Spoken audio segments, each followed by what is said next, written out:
God is good. I said God is good. And all the time. Montréal, Montréal, tu ne peux pas échapper parce que tu as une destinée et tu seras. Et nous sommes plus que. Nous sommes plus que. Nous sommes plus que. Ce matin, le titre de mon message, c'est « Quand ta vie sombre dans la dépression ». Et c'est pas un message jojo, tu sais, à prêcher, c'est pas glorieux, mais c'est nécessaire. Parce que chacun de nous, possiblement, on a passé au travers des temps difficiles, puis on vivait des fois peut-être des petites dépressions. Puis la dépression, qu'est-ce que ça veut dire dans le terme étymologique, la source du mot? C'est un affaissement. Tu s'en vas sur la route, puis la route s'affaisse. Puis chacun dans notre vie, on a eu des temps comme ça aussi qu'on s'est senti un peu plus... Est-ce que vous êtes là ce matin? Est-ce que c'est vrai? Qu'est-ce que je dis? Chacun d'entre nous, on a eu des temps peut-être un peu plus difficiles que d'autres, puis notre vie s'est affaissée. Alors, je veux parler de ça ce matin. Et on va prendre le psaume 88 parce que l'auteur du psaume, on dirait qu'il est dans une dépression. Puis, on va essayer de retirer des leçons et à la fin, on va partager comment se sortir d'une dépression parce que c'est pas évident. Puis, il n'y a pas de solution miracle. Des fois, ça peut être plus difficile. Et mon épouse va venir apporter un petit témoignage parce qu'elle-même a vécu une dépression pendant plusieurs années. Puis moi, j'étais le mari avec elle, puis c'était pas évident. Puis tu sais pas toujours quoi faire. Tu aimes la personne, tu veux l'aider, mais c'est comme, tu es là, puis tu peux pas rien faire. Tu es dans des situations vraiment inconnues. Puis j'aimerais essayer d'aider beaucoup de personnes ce matin parce que vous seriez surpris de voir toutes les personnes qui ont vécu des dépressions. Puis il ne faut pas condamner ces personnes-là parce qu'il y a des gens qui disent « Ah, c'est un péché ». Écoute, c'est une maladie comme d'autres, on va voir tout à l'heure. Puis je pense qu'on doit aider ces personnes-là. Vous savez, ici en Amérique, on est très fort sur les... On a 2 médecins aujourd'hui. Si jamais je dis quelque chose de pas correct, venez me voir, s'il vous plaît. Vous avez le droit de lever la main parce que je ne veux pas dire des faussetés. Mais il y a beaucoup d'antidépresseurs. Vous savez, c'est quoi? C'est des gens qui ont des dépressions, on leur donne des antidépresseurs. Puis ça, c'est la solution dans les pays qu'on appelle développés. Et c'est vraiment intéressant que dans les pays sous-développés, eux autres, leur solution, c'est qu'ils ont bien des amis. Allô? Souvent, il y a des gens qui arrivent ici, de d'autres pays, puis ils tombent dans la dépression. Pourquoi? Parce qu'ils n'ont aucun ami autour d'eux autres. Ils se retrouvent tout seuls. Amen. Là-bas, tu ne peux pas être quasiment dépressif parce que si quelqu'un te voit commencer à t'affaisser un peu, il va te remonter. Il va pomper. Amen. Pour que tu puisses remonter. Ici, on est tellement individualiste que des gens, des fois, sont dépressifs puis il n'y a pas personne pour les aider. Parce qu'eux autres mêmes, ils n'ont jamais fait l'effort. Allô? Est-ce que je parle le vrai langage ce matin, là? Il y a du vrai monde ici ce matin? Puis il y a peut-être de l'amélioration qu'on peut faire dans nos relations avec les autres. Amen? Vous savez, un ami, là, ça n'a pas de prix. Je veux dire un vrai ami. Un vrai de vrai. Celui qui ne t'abandonnera jamais. Amen. Alors, c'est un sujet profond ce matin. Je ne vous dis pas que j'ai toutes les réponses. Bon, on va essayer de trouver des solutions ensemble. Et vous éveiller aussi aux gens qui sont autour de vous, que vous puissiez être un aide pour ces personnes-là. Amen. Parce que des fois, tu ne peux pas aider, mais il y a d'autres personnes qui peuvent aider. Et mon épouse, elle a vécu une dépression, elle a été capable d'aider d'autres personnes parce qu'elle détecte rapidement ceux qui ont des temps difficiles. Puis elle est capable, elle a vécu cette expérience-là, d'aider d'autres personnes.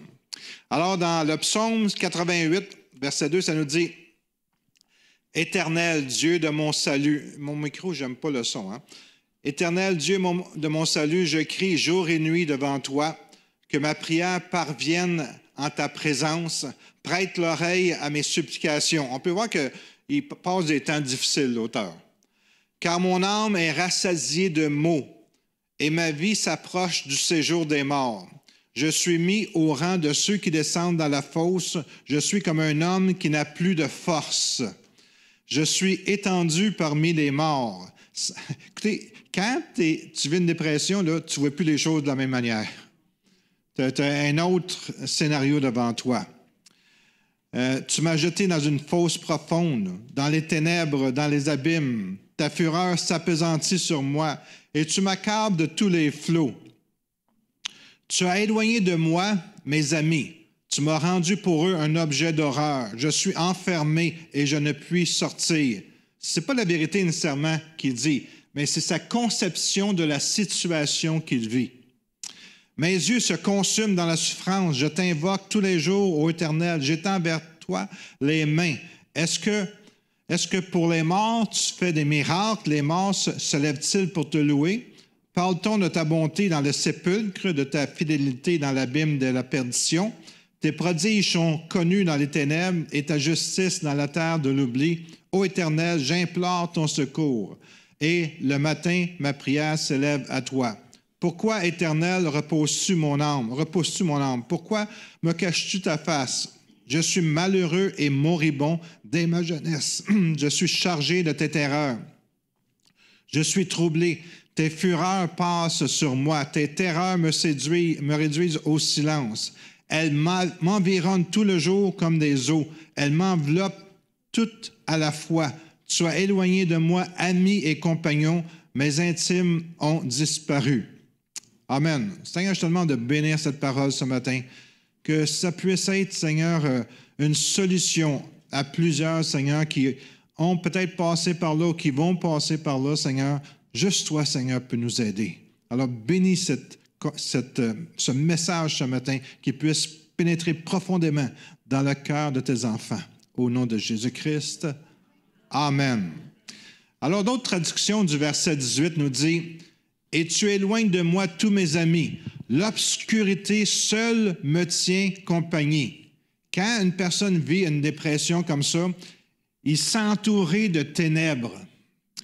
Une autre version, la version Crampon, nous dit « Tu as éloigné de moi mes amis et mes proches. Mes compagnons, ce sont les ténèbres de la tombe. » Wow!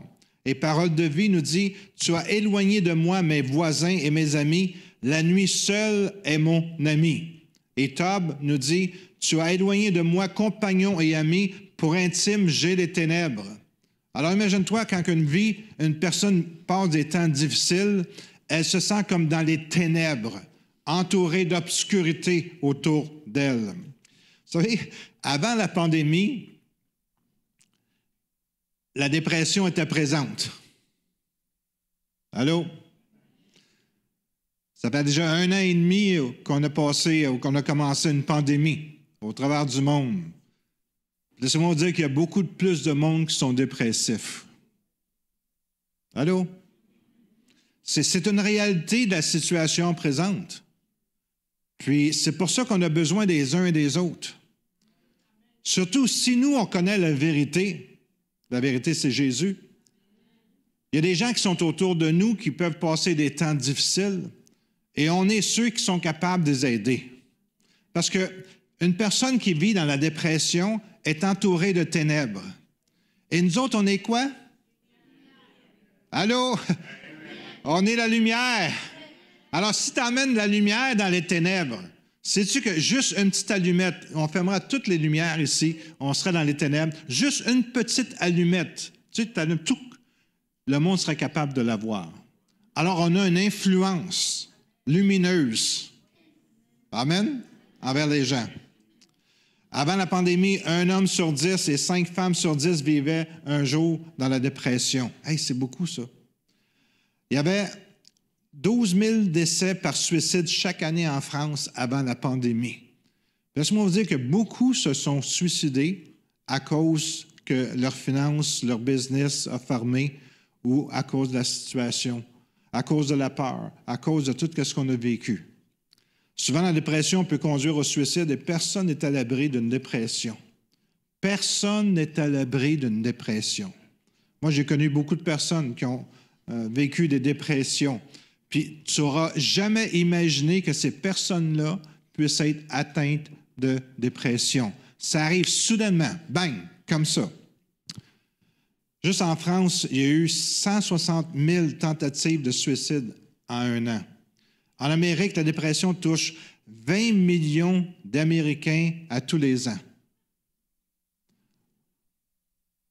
Les raisons sont l'augmentation, mais c'est surtout les femmes qui sont touchées. Sont plus sujettes à être déprimées qu'ils ne l'étaient leur mère à un plus jeune âge. Pourquoi? Parce que l'augmentation de la pression économique les pousse à contribuer aux revenus de la famille. C'est-à-dire qu'avant ça, les femmes ne travaillaient pas autant qu'aujourd'hui à cause des pressions économiques. Là, les femmes vont travailler. Ils arrivent à la maison, s'occupent des enfants, font le ménage, font la nourriture, s'occupent de leur mari, etc. Alors, c'est beaucoup plus de demandes sur eux. Leur rôle dans la société a changé et l'incapacité à satisfaire leurs propres attentes. Maintenant, ils aident les autres. Ils servent les autres. Puis des fois, leurs attentes sont négligées.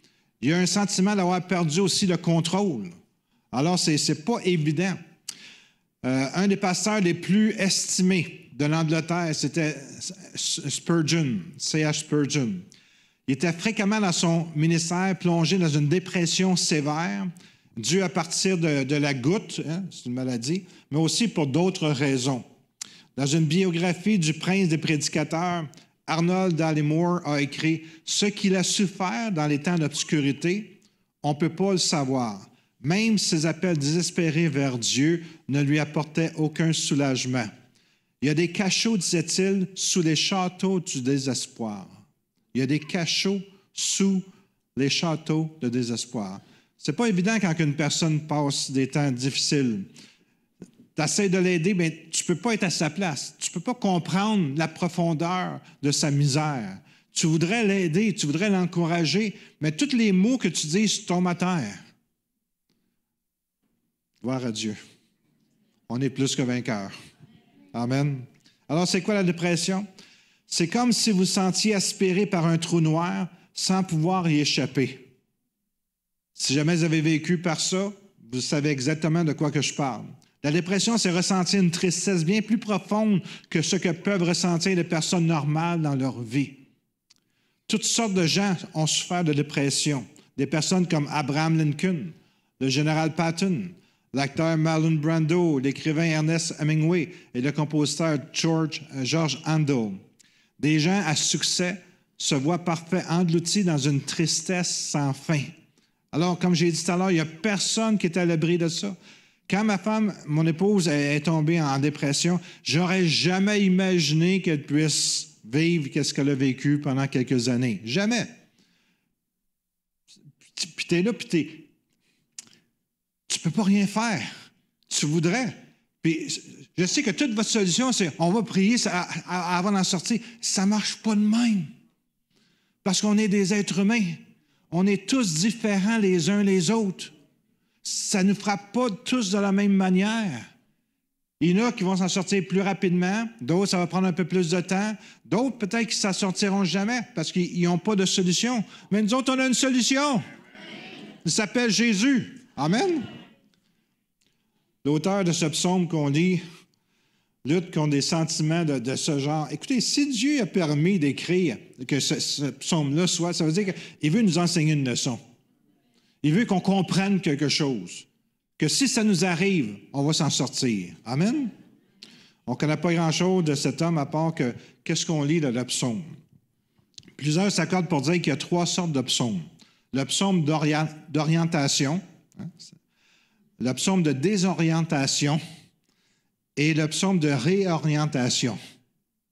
Un, c'est d'orientation, désorientation, puis de réorientation. Le premier, il y a un sens à la vie, l'orientation. Le deuxième, la vie n'a pas de sens, tu es désorienté. Et le troisième, la vie ne semble pas avoir de sens, mais elle recommence à avoir du sens, réorientation. Et quand j'ai eu mon épouse, c'est exactement ça qui est arrivé. La vie ne semblait pas avoir de sens. Puis écoutez, vous seriez surpris qu'il Il n'y a pas juste une raison qu'on tombe dans la dépression. Il peut y avoir plusieurs raisons.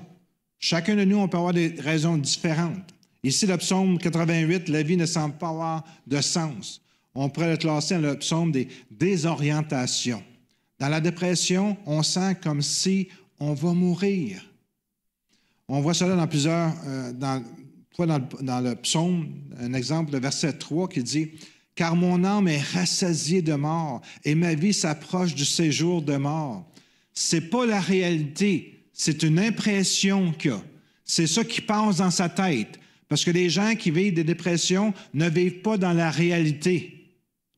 Tu peux être là, vivre avec une personne qui est dans la dépression, elle voit les choses d'une certaine manière et toi, tu vois les choses d'une autre manière. Parce qu'elle n'est pas dans la réalité. Il y a quelque chose dans son cerveau, dans ses pensées, qui l'amène dans une autre dimension que toi, tu n'es pas dedans. L'ombre de la mort semble planer sur le psalmiste. Son âme devrait déborder de bonnes choses, mais au lieu de ça, il est rassasié de problèmes. Écoutez, je vous parle de ça, puis c'est pas joyeux, etc., mais c'est la réalité de la vie. Peut-être vous avez des gens dans votre famille, peut-être vous-même, vous passez par des temps difficiles, mais il faut des fois se mettre à la place d'une personne. La Bible dit de pleurer avec ceux qui pleurent, de se réjouir avec ceux qui se réjouissent. Mais des fois, on est totalement indifférent des souffrances des autres personnes. Allô? Est-ce que vous êtes là? On n'obéit pas à ce que le Seigneur nous demande de souffrir avec ceux qui souffrent. On ne veut pas souffrir. On veut toujours être joyeux, nous autres. On veut toujours avoir du plaisir. Mais ce n'est pas biblique, ce n'est pas ce que le Seigneur s'attend de nous autres, ce n'est pas des bons disciples. Un bon disciple, c'est qu'il est capable de souffrir avec ceux qui souffrent. Puis quand on lit des choses comme ça, ce n'est pas agréable, mais c'est la réalité de peut-être plusieurs personnes qu'on n'a jamais pensé qu'ils pouvaient vivre. Amen. J'ai vu des personnes arriver de d'autres pays. Ils étaient tous joyeux quand ils sont arrivés ici.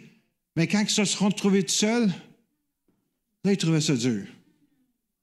Amen. Peux-tu continuer? Est-ce que vous recevez quelque chose? On voit un sentiment de mort dans le verset 4. « Je suis mis au rang de ceux qui descendent dans la fosse. Je suis comme un homme qui n'a plus de force. » C'est comme ça qu'ils se sentent. Puis nous autres, on n'est pas capable de ressentir que c'est qu'ils ressentent. Mais c'est ça qu'ils sentent. Dans le verset 5, « Je suis étendu parmi les morts, semblable à ceux qui sont tués et couchés dans le sépulcre. » Quand on est dépressif, la mort semble hanter nos heures d'éveil. Le sentiment que tu as, c'est comme si la vie nous quittait et on vit au ralenti, complètement desséché. C'est pas facile. Allô? Dans la dépression, on vit le sentiment que notre vie, c'est un échec total. Au verset 7, ça dit « Ta fureur s'appesantit sur moi, et tu m'accables de tous les flots. » C'est pas vrai, mais c'est ça qu'ils pensent les gens qui vivent des dépressions. L'auteur ressent comme si Dieu avait répandu sur lui son jugement à cause de ses fautes. Est-ce qu'il a réellement sombré dans cet état à cause d'un péché, ou bien c'est lui qui ressent les choses de cette façon? Je ne peux pas vous répondre. D'une personne à l'autre, ça peut être différent. J'ai remarqué que parfois, on peut se sentir coupable pour des choses qu'on ne devrait pas se sentir coupable. Amen? Et des fois, on ne se sent pas coupable pour des choses qu'on devrait se sentir coupable. Un exemple, la jeune fille, elle se sent coupable que ses parents sont divorcés, qu'ils se divorcent. Puis elle n'a rien à faire là-dedans. Elle se sent coupable pour une raison qu'elle n'a pas besoin de se sentir coupable. Par contre, tu peux avoir un otage qui se sent coupable de s'en sortir vivant, tandis que son compagnon, lui, il a perdu la vie. Mais par contre, il y a des gens qui passent beaucoup de temps à se justifier alors qu'ils sont fautifs, puis ils ne ressentent pas la culpabilité. Allô?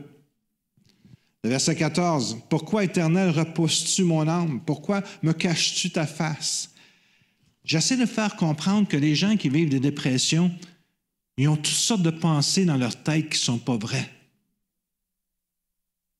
Ils s'imaginent des choses. Ils ne sont pas dans la réalité de la vie. Je l'ai vécu quelques années avec mon épouse. Je la voyais, puis j'étais là, elle vivait dans son monde. Puis une personne qui vit une dépression vit dans son monde à elle. Puis c'est dur pour quelqu'un de l'extérieur de rentrer et essayer d'aider cette personne-là parce que tu ne parles plus le même langage. Elle parle allemand, puis toi, tu parles français. Puis tu essaies de communiquer avec elle, puis le lien n'est pas là. Elle est parti.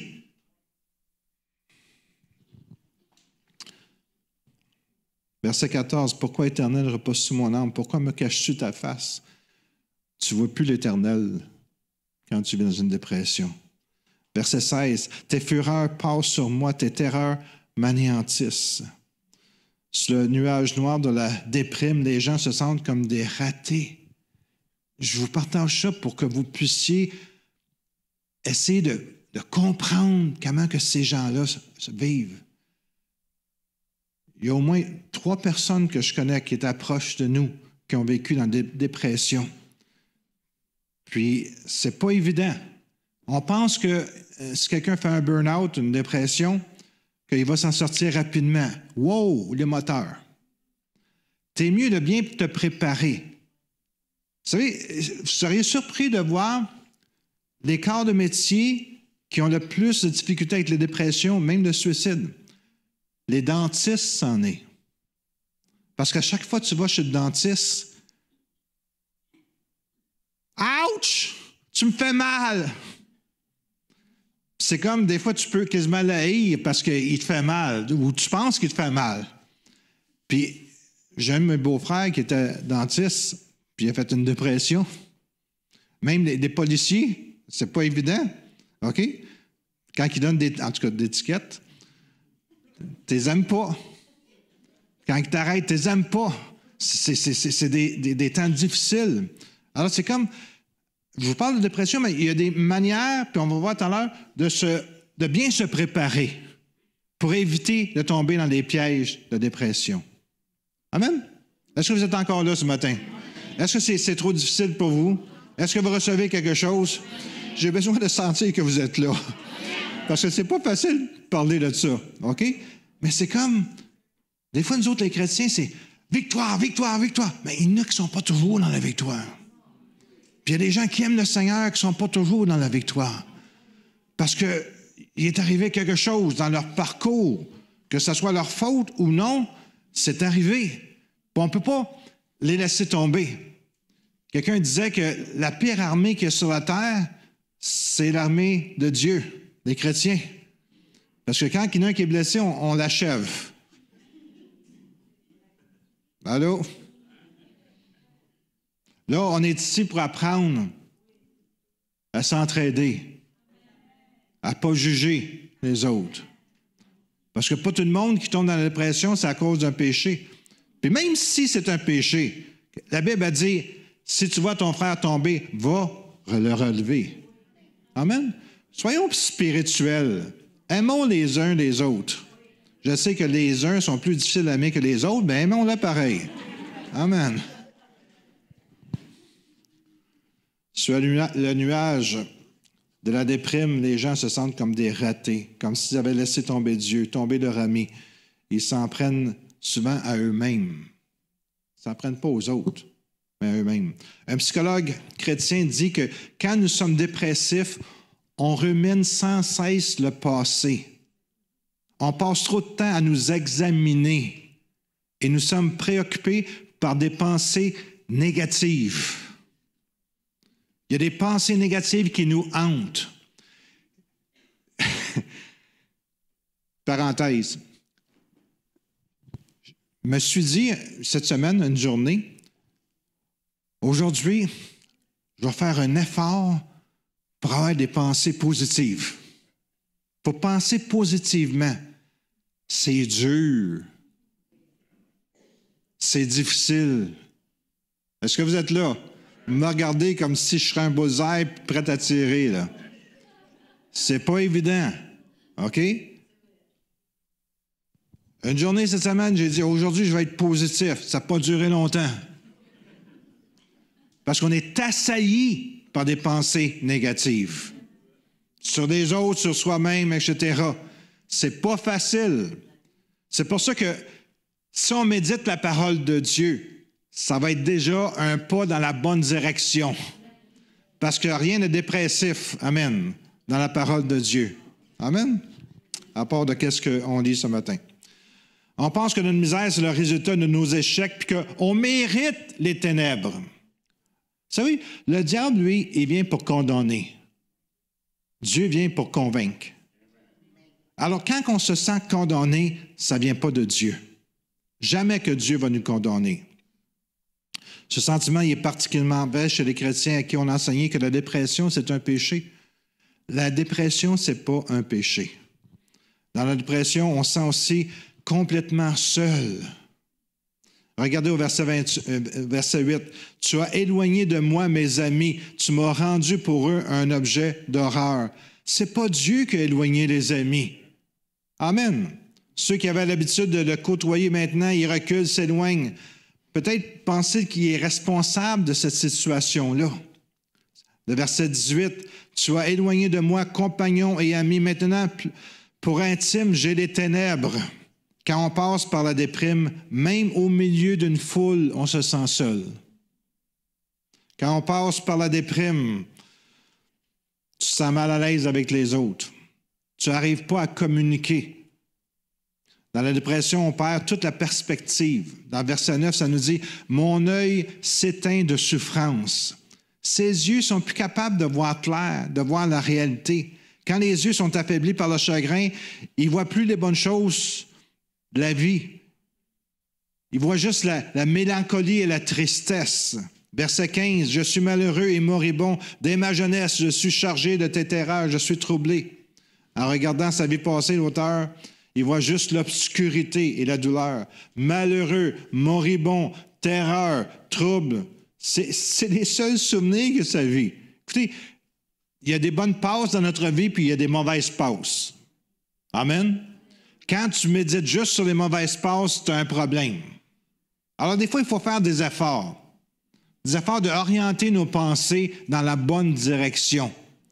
Parce que ça peut être un danger quand tu penses négativement, que ça t'emmène encore plus profondément. Amen?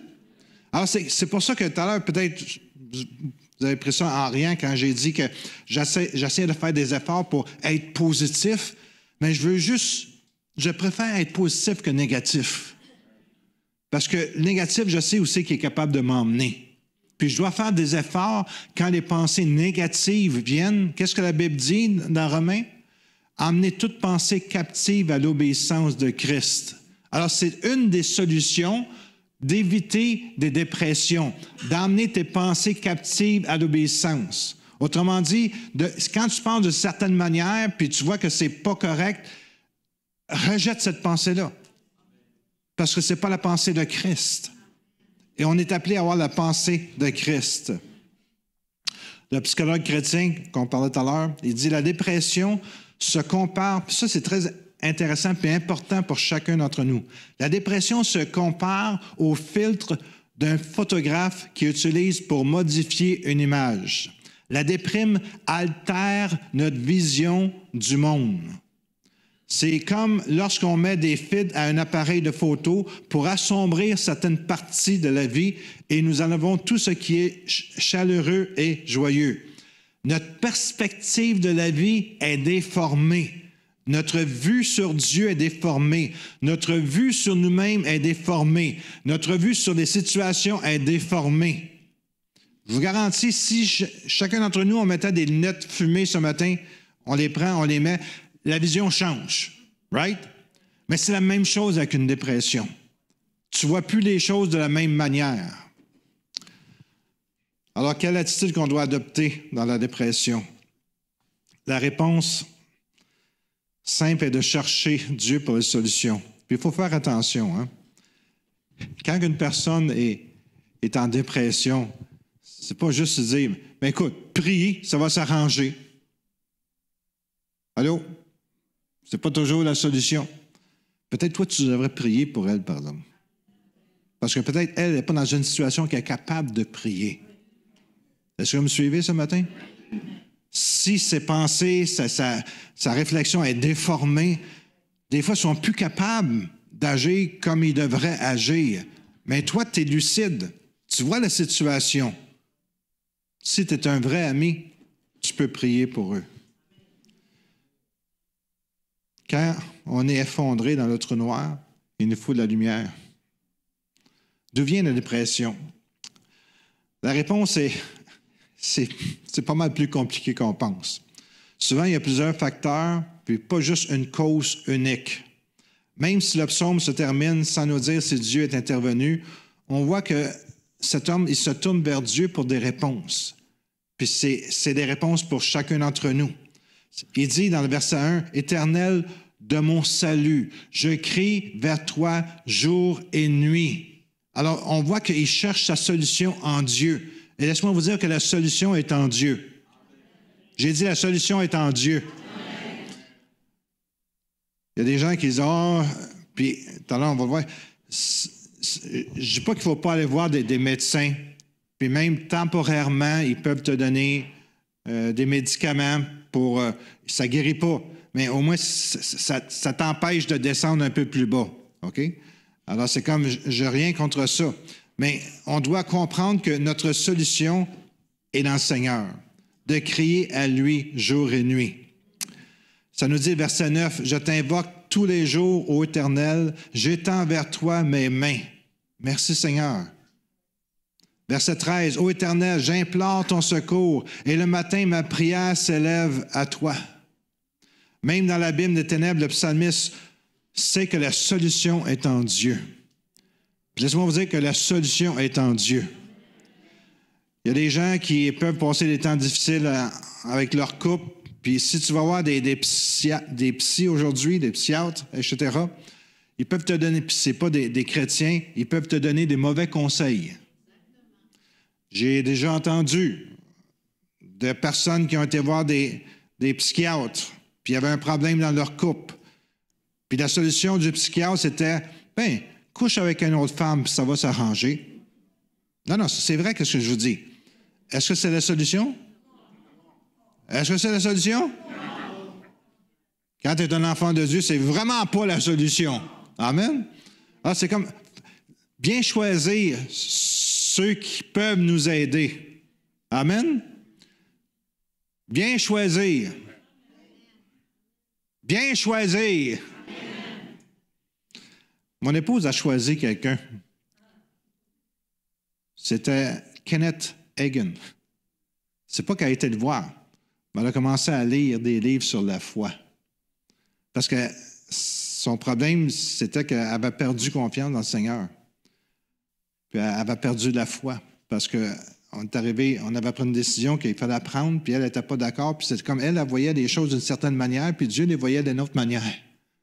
Puis tranquillement, mais sa foi est revenue, puis elle a mis sa confiance en Dieu. Dans la situation, c'est là. Mais d'autres personnes, ça peut être d'autres choses aussi. Ça peut être la perte de quelqu'un. Ça peut être 1001 raisons. C'est pas les raisons qui manquent pour tomber. Tu perds un job. Amen. Ou tu t'attends à quelque chose dans la vie, puis c'est pas ça qui arrive. Vous seriez surpris de voir. C'est pour ça qu'on doit s'attacher au Seigneur. Parce que quand tu es attaché au Seigneur, n'importe quoi peut t'arriver, bien, tu vas rester ferme. Amen.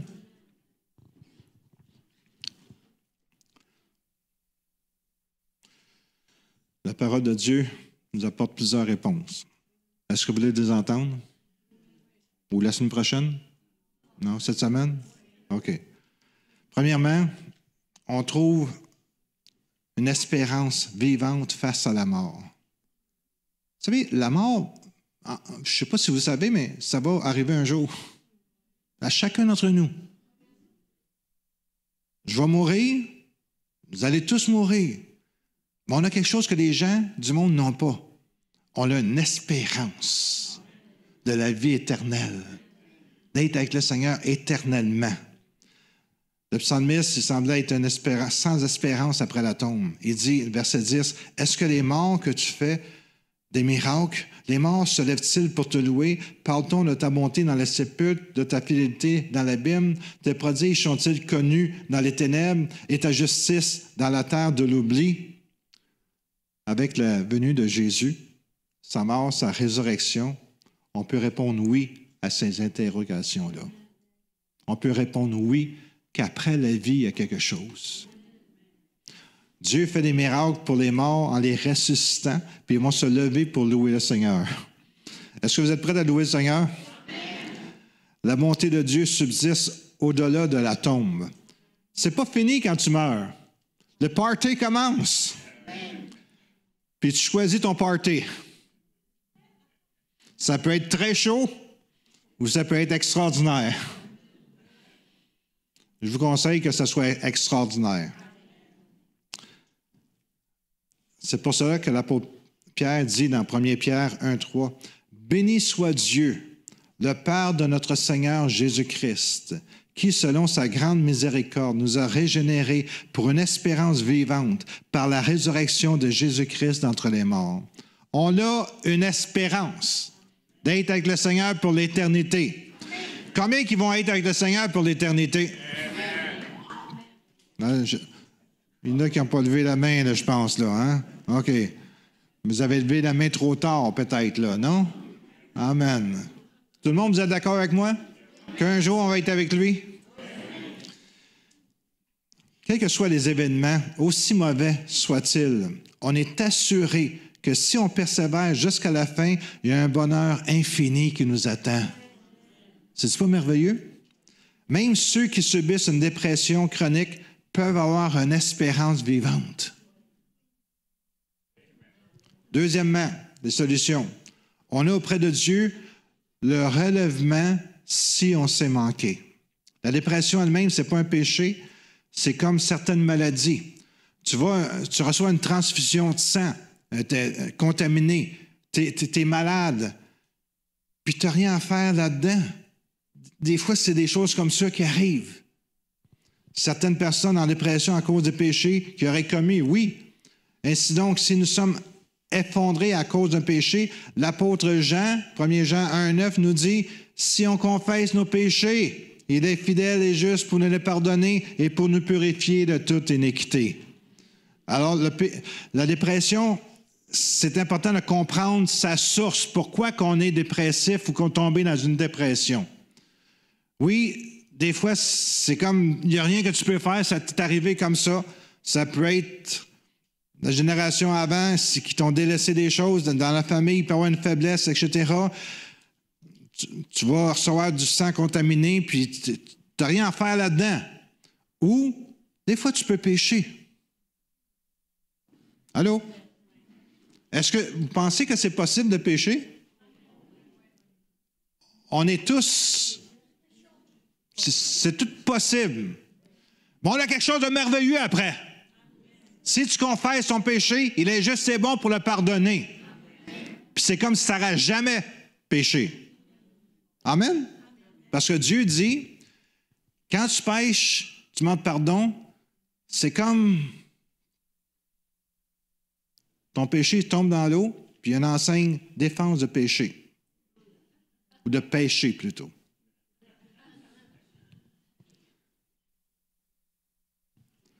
On ne va pas rester dans cette impression de vague de colère qui nous envahisse. Troisièmement, à ce sentiment de solitude, Dieu nous donne une communauté. Il nous donne des amis. Il nous donne une famille. Notre tendance, quand on est dépressif, c'est quoi? C'est de s'isoler. Amen? Des fois, on ne supporte pas la joie des autres. Puis on ne veut pas paraître joyeux si on ne l'est pas. Amen? On voit les autres joyeux, puis on est tellement mal à l'aise parce qu'on n'est pas capable de participer à la joie des autres. C'est pourtant à ce moment-là qu'on a besoin le plus de la communauté. Vous savez, il y a des gens qui s'isolent par leur comportement, par leur attitude, par leur manière de faire. C'est comme, je ne sais pas s'ils veulent le faire volontairement, mais leur attitude est tellement négative qu'ils se mettent à part. Mais savez-vous, c'est un danger. Vouloir être différent des autres, d'être meilleur que les autres, d'être à part des autres.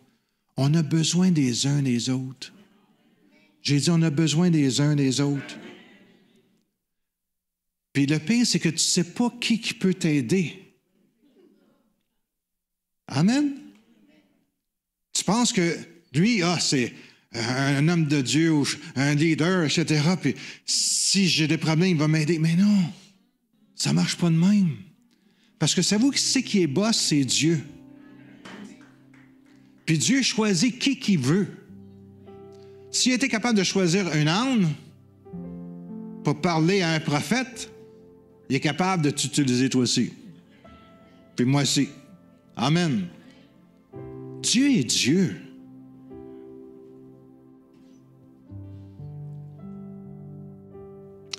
Le psaume 133, on ne devrait jamais l'oublier.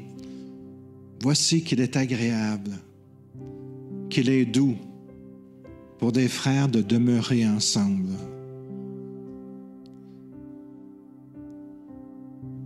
Qu'il est agréable, qu'il est doux pour des frères de demeurer ensemble. Je peux-tu vous encourager à... Au début de la réunion, je disais que il y a certaines personnes qui arrivent dans d'autres pays, que ça puisse être l'Amérique du Sud, centrale, que ça puisse être l'Afrique, que ça puisse être l'Asie. Ils sont habitués de vivre en communauté. Ça peut être au Brésil. Dans un pays souvent qui fait chaud, tout le monde sont dehors, tout le monde s'encourage, tout le monde a du bon temps ensemble, puis ils s'examinent sans s'examiner. Si vous savez ce que je veux dire. C'est comme, on parle, puis on parle. Des fois, il y en a qui parlent, cling, cling, cling. On va aller passer un peu plus de temps avec lui pour l'aider. Ici, ma cabane au Canada. Je vais être seul dans ma cabane au Canada.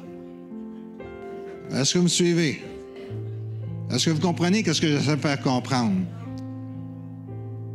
Celui qui se tient à l'écart cherche ce qui lui plaît et s'irrite contre tout ce qui est sage. Proverbe 18:1.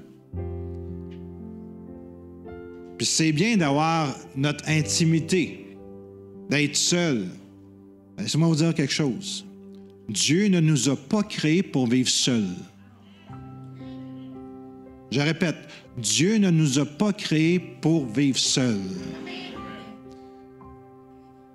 Il nous a créés pour qu'on puisse s'entraider, s'encourager, se bénir, être dans la même famille. On n'est plus des étrangers. On était des étrangers auparavant. Maintenant, on a quelque chose en commun. L'amour de Dieu dans notre cœur.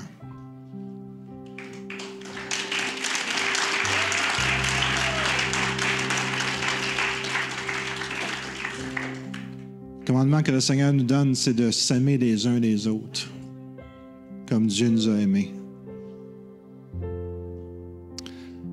Quatrième, puis je termine avec ça. À notre courte vue, Dieu donne une perspective éternelle. Les filtres déformant la dépression sont remplacés par la vision que nous donne la parole de Dieu. Les Écritures nous aident à lever les yeux et à voir bien au-delà de l'horizon. Quand on sait comment la dépression fonctionne et les troubles qu'elle occasionne, ça nous aide à endurer les choses, sachant que c'est juste temporaire. Autrement dit, si tu vis quelque chose de difficile, dis-toi, c'est juste temporaire. J'estime que les souffrances du temps présent ne puissent être comparées à la gloire à venir qui sera révélée pour nous. Et je termine avec 2 Corinthiens 4, 17, pendant que mon épouse vient terminer. Car nos légères afflictions du moment présent produisent pour nous, au-delà de toute mesure, un poids éternel de gloire, parce que nous regardons non point aux choses visibles, mais à celles qui sont invisibles. Car les choses visibles sont passagères et les invisibles sont éternelles. Tout à l'heure, je disais qu'au début, le psalmiste nous dit qu'une dépression, c'est comme tu vis dans les ténèbres. Savez-vous qu'un jour, on va vivre dans sa lumière à lui? C'est-tu pas merveilleux de savoir que c'est sa lumière à lui? La Bible a dit qu'au ciel, il n'y aura pas de lumière, ça va être Jésus qui va éclairer tout le monde. Alors Jésus, c'est notre solution. Jésus, c'est notre lumière. Aimons-nous les uns les autres, comme Jésus nous a aimés. Alléluia.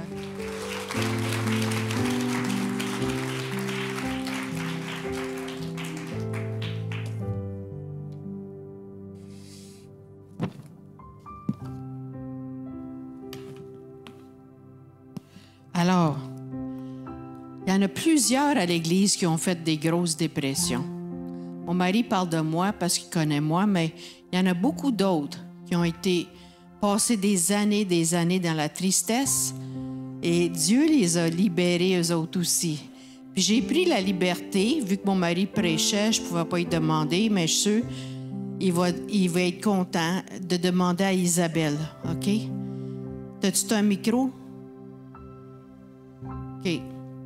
Parce que Isabelle, qu'on voit si joyeuse, a passé, je ne sais pas combien d'années, toute sa vie jusqu'à récemment, dans une grosse dépression. Puis était d'accord de venir parler un peu. Amen, merci. Alors, c'est ça. Ça, c'est mon histoire. Même tout petite, pour certaines choses qui est arrivées, j'ai passé toute ma vie entière dépression après dépression après dépression, mais c'était constamment. J'avais quelques périodes bonnes de temps en temps, mais il y avait à l'intérieur de moi un mal de vivre permanent. C'était toute ma vie, j'étais comme ça. Aujourd'hui, j'ai 60 ans, puis ça fait à peu près 1 an qu'il est arrivé certaines choses. Merci Seigneur. Merci Jésus. Ça fait à peu près juste 1 an que les choses ont changé, mais c'était comme ça toute ma vie. Fait que c'est un mal de vivre très, très, très profond. Et j'avais toujours une pensée obsessionnelle qui disait « je veux mourir, je veux mourir, je veux mourir ». Voilà. Toute ma vie, j'ai voulu mourir, tout le temps. Puis l'année passée, ou il y a 2 ans, il y a un prédicateur qui est venu ici. Puis j'ai avancé en avant, je ne sais pas pourquoi, je ne me souviens même pas qu'est-ce qu'il a demandé. Puis quand je suis repartie, je ne me souviens même pas qu'est-ce qu'il m'a dit, mais je suis repartie, puis je suis repartie en dansant. Il a dit « tu vas danser ». J'ai retenu le mot « joie ». Puis Pasteur Louise m'a vue, puis elle a dit « qu'est-ce qu'il a dit ?» Je ne m'en rappelais même pas, mais il y avait quelque chose qui avait changé. Mais c'est une chose, ça, par exemple. Mais ce n'est pas la seule chose. C'est que le service, servir Dieu, ça m'a... d'abord, la famille de Dieu, pour moi, c'est indispensable. Encore aujourd'hui, je ne pourrais pas me passer de la famille de Dieu. C'était pour moi, en tout cas. Puis même dimanche après dimanche, je ne peux pas ne pas venir à l'église. J'ai besoin de vous autres, encore aujourd'hui et tout le temps. Première chose. Et deuxième chose, le service. Servir Dieu, c'est pour moi indispensable. Parce que Dieu, quand on donne à Dieu, il redonne multiplié. Fait que servir Dieu, pour moi, c'est indispensable. Fait que c'est ces 3 choses qui ont changé ma vie. Puis aujourd'hui, si cette phrase obsessionnelle revient encore, je suis capable de dire non. Parce que j'ai la conscience, Dieu est omniscient, omniprésent, omnipotent. Il est partout en même temps. Alors, tout est lui, tout est partout. Alors, je suis en lui. Et aujourd'hui, je suis capable de dire non. Non, mes pensées, c'est Jésus, mais je suis dans Jésus. Je suis à l'intérieur de lui. Il n'y a plus rien de moi qui existe en dehors de lui. Fait que je suis lui, je ne suis plus moi, je suis lui. Fait que c'est ça qui a changé ma vie. Puis c'est comme ça aujourd'hui que je suis capable de dire non. Non, c'est plus ma pensée, c'est lui seul. C'est ça. Alors, gloire à Dieu. Puis si moi... Si Dieu, moi, me sortit de ça, il peut sortir qui que ce soit. Voilà. C'est parce que j'étais vraiment... C'était grave. Alors voilà, gloire à Dieu. Merci, Isabelle. Merci. Merci.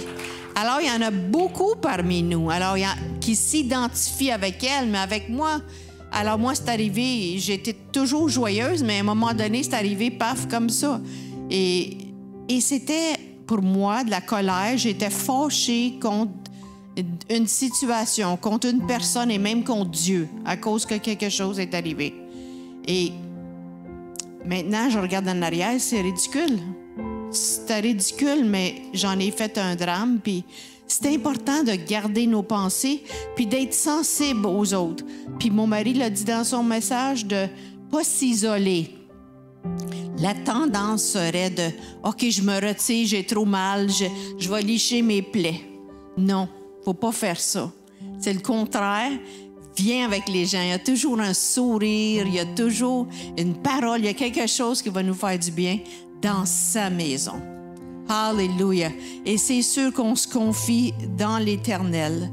Pardonne, par contre, si jamais s'il y a une colère contre une situation injuste, ça ne change rien, mais au moins, si tu pardonnes, mettons, à Dieu, si tu en veux à Dieu qui a permis quelque chose dans votre vie, pardonne à la personne, pense-y et donne-le au Seigneur. Pardonne à la situation que tu ne peux pas changer. Des fois, on ne peut pas changer une situation, mais Seigneur, je pardonne cette situation-là, prends-les, puis tout concourt au bien à ceux qui aiment Dieu et sont appelés selon son dessein. Et médite la parole, comme je vais commencer à apprendre par cœur parce que je ne sais pas par cœur. Mais il y a beaucoup d'Africains, de Haïtiens qui connaissent ça par cœur, le psaume 91, mais moi-même, je vais commencer à le méditer. Si tu demeures sous l'abri de l'Éternel, si tu demeures sous son abri, il va prendre soin de nous. Il est sous notre abri. Mais de méditer des psaumes qui sont notre secours, parce que Dieu promet, c'est le seul qui ne ment pas. C'est le seul qui ne ment pas. Et il promet de prendre soin de moi. Il promet de prendre soin de vous, quoi que ce soit que vous vivez. Si c'est de la solitude, Dieu promet, il vous aime. Alléluia. Alors, levez-vous, on va prier ensemble. J'ai à cœur qu'on prie ensemble. Alléluia, alléluia. S'il y a des personnes très dépressives en ce moment, ou dépressives, venez en avant, on va prier pour vous. On va prier pour vous. Ayez pas honte. Moi, j'admets mes manquements, mais vous pouvez venir en avant, on va prier pour vous. Alors, Père Céleste, prends nos vies, Seigneur, qu'on puisse avoir la foi en toi, que tu es le Tout-Puissant. On est à l'abri de tout mal, parce que tu es vivant, Seigneur. Tu es vivant. Et on se confie en toi, quoi que ce soit qu'on vit, que ce soit de la maladie, tu promets de nous guérir. Que ce soit, et on va le confesser, même si on ne le voit pas tout de suite, que la santé nous appartient. Si c'est une situation à la maison, Seigneur, tu vas rétablir la relation au nom de Jésus. Quoi que ce soit la situation, tu es au contrôle, on te remet notre situation. On te le remet et on te fait confiance de nouveau. Tu relèves des gens ce matin, Seigneur. Chacun, c'est tes précieux enfants. Tous sont tes enfants, même si on est jeune, si on est vieux, moins jeune. Dieu nous considère ses enfants. Alléluia! Et vous pouvez venir me voir aussi, si vous voulez, après. Alors, soyez bénis, mais faites confiance. Lisez la parole de Dieu. Lisez à tous les jours. Méditez que c'est pour toi. Mets ton nom. L'Éternel est mon berger. Je ne manquerai de rien. Combien de fois j'ai dit ça? Je manquerai de rien. Je manquerai de rien parce que tu es mon berger, Seigneur. Tu as comme une... tu prends soin. Tu viens me chercher quand que ça ne va pas. Alors, sois loué, Père. Sois loué. Est-ce qu'on peut chanter quelque chose qui a à faire avec la confiance en Dieu? Alléluia. Gloire à toi, Seigneur. Gloire à toi. Toute louange est à toi. Et aussi, soyez attentifs. Je vous encourage d'être attentif à ceux qui sont autour de vous, qui ont des besoins. Juste être à l'écoute. Viens, je vais prier pour toi. Viens, je suis là pour toi. Appelle-moi, je suis là. Soyez attentifs. C'est l'amour. Vous allez les connaître par l'amour qu'ils ont les uns pour les autres. Alléluia.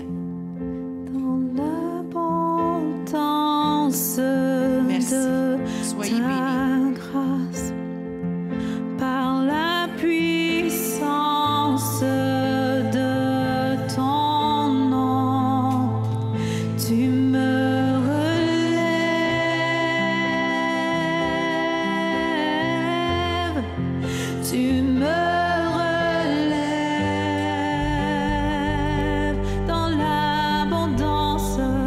dans l'abondance de ta grâce, par la puissance de ton nom, tu me relèves,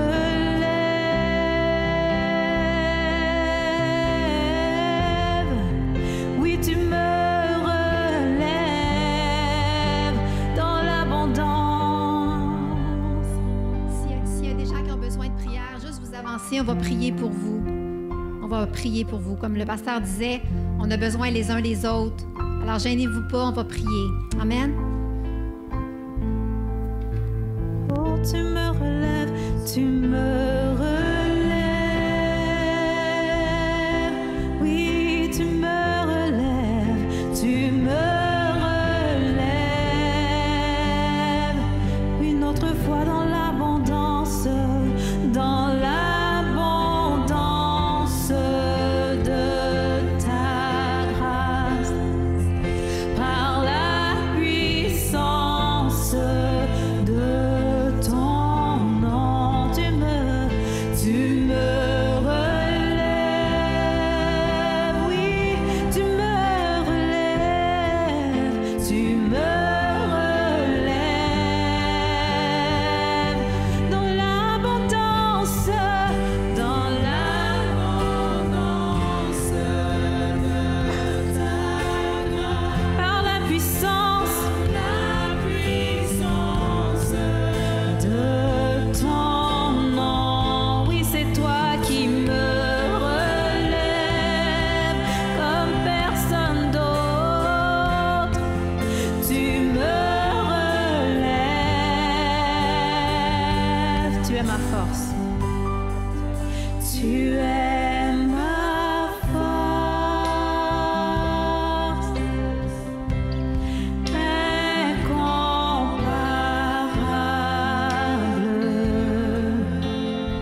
j'ai eu comme une pensée ou une vision. C'est comme le message que je viens de prêcher ce matin, c'est comme si je répétais un abcès. Est-ce que vous savez ce que ça veut dire un abcès? Il y a du pu, puis tu crèves. Puis il y a plusieurs personnes ce matin qui ont besoin de guérison. Qui ont tellement peur d'avouer qu'ils passent des temps difficiles dans leur vie. Mais la guérison commence là. Quand tu es capable d'être assez honnête envers toi-même et dire, écoute, ça va pas. Ça va vraiment pas. Puis tu commences à rechercher de l'aide. Moi, je remercie mon épouse, elle a aidé beaucoup de personnes dans ce domaine-là. Puis il y a d'autres personnes dans l'Assemblée, des leaders qui sont capables de vous aider. Alors, si vous avez des difficultés, cherchez de l'aide vers les bonnes personnes. Ceux qui aiment le Seigneur de tout leur cœur. Tu peux aller voir même peut-être Clarisse, puis dire Clarisse, prie pour moi. Ou Noëlla, ou d'autres personnes. Puis ils vont juste vous soutenir en prière. Béatrice, on a des guerrières, Lise, des guerrières dans la prière qui vont intercéder pour vous. Cherchez de l'aide. Ma vision, c'est vraiment ça. C'est comme je viens de péter un abcès avec ce message-là ce matin. Puis Dieu veut guérir plusieurs personnes pour que vous puissiez être forts pour le Seigneur.